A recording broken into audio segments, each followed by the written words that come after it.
नमस्कार। देश और दुनिया की तमाम बड़ी खबरों को लेकर मैं फिर हाजिर हूं। तो आइए जान लेते हैं आज के मुख्य समाचार क्या हैं और क्या है देश और दुनिया का ताजा अपडेट। साथ ही आप जान पाएंगे देश और राज्य की सरकारों ने आज क्या किया ऐलान और क्या दिया बड़ा बयान। साथ ही दोस्तों, टीम की मेहनत के लिए प्लीज एक लाइक। अमेरिका के राष्ट्रपति जो बाइडेन आने वाले 7 से 10 सितंबर तक भारत में अपनी 4 दिवसीय यात्रा पर रहेंगे। इस दौरान वह G20 शिखर सम्मेलन में हिस्सा लेंगे और साथ ही भारत के प्रधानमंत्री नरेंद्र मोदी के साथ बैठक कर अहम मुद्दों पर चर्चा भी करेंगे। इस बार G20 के कारण 6 महीने के अंदर मोदी और बाइडेन के बीच यह दूसरी वार्ता होगी।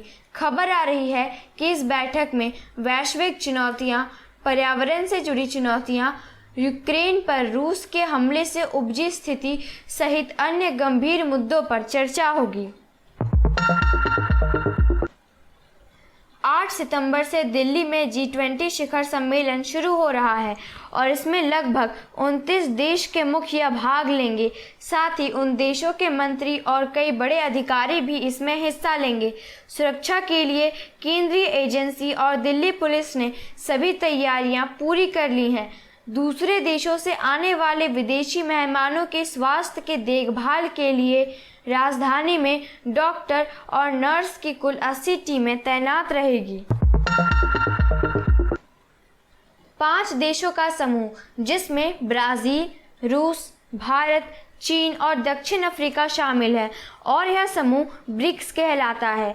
इस ब्रिक्स शिखर सम्मेलन में भारत ने स्पष्ट कर दिया कि वह इसके विस्तार के पक्ष में है और यह घोषणा स्वयं भारत के प्रधानमंत्री नरेंद्र मोदी ने बैठक को संबोधित करते हुए कहा।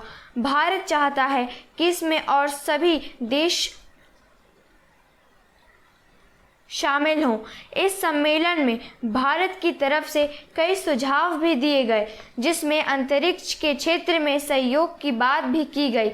इस बार यह बैठक दक्षिण अफ्रीका में हो रही है।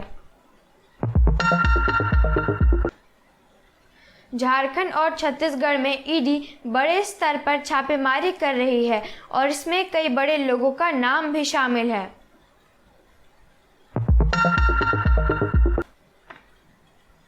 केंद्र सरकार ने सुप्रीम कोर्ट में साफ साफ कहा कि अब केंद्र सरकार के द्वारा पूर्वोत्तर या राज्यों के विशेष प्रावधानों में किसी तरह का बदलाव नहीं किया जाएगा।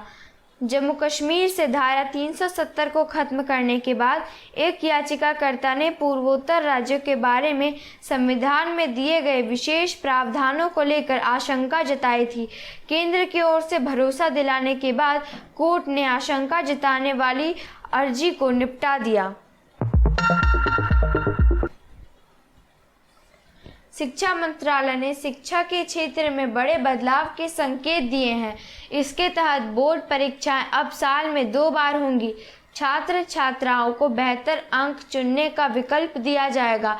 अब बच्चों को रट्टा लगाने की क्षमता के बजाय बोर्ड परीक्षा के जरिए छात्रों का मूल्यांकन किया जाएगा। छात्रों को अच्छा अंक लाने के लिए पर्याप्त समय और अवसर मिलेंगे। इसके लिए एक साल में 2 बार बोर्ड परीक्षा आयोजित करने का निर्णय लिया गया है। भारत में हल्की लड़ाकू विमान तेजस का सफल परीक्षण किया गया। यह मिसाइल हवा से हवा में मार करने वाली है और दिखाई नहीं पड़ने वाली लक्ष्य को भेदने की क्षमता रखती है। गोवा के तट पर इसका सफल परीक्षण किया गया और अधिकारियों ने बताया कि लगभग 20,000 फीट की ऊंचाई पर विमान से इस मिसाइल को दागा गया और परीक्षण किया गया। आने वाले लोकसभा चुनाव में मतदान का प्रतिशत बढ़ाने को लेकर चुनाव आयोग गंभीर है और तैयारी में जुटा हुआ है।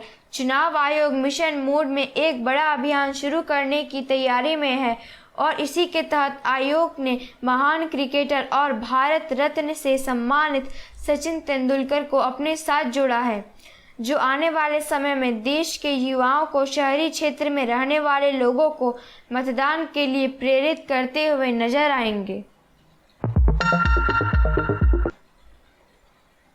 बीते दिन इसरो के महान और प्रतिभावान वैज्ञानिकों के अथक प्रयास के बलबूते चंद्रयान 3 सफल हुआ, जिसमें लैंडर विक्रम के चांद पर उतरने के साथ हम विश्व में ऐसा करने वाले चौथे देश बन गए हैं। इससे भी अधिक गौरव करने वाली बात यह है कि चंद्रमा के दक्षिणी ध्रुव पर उतरने वाले हम विश्व के पहले देश बन चुके हैं। भारत वहां पहुंच चुका है जहां तक कोई नहीं पहुंच सका।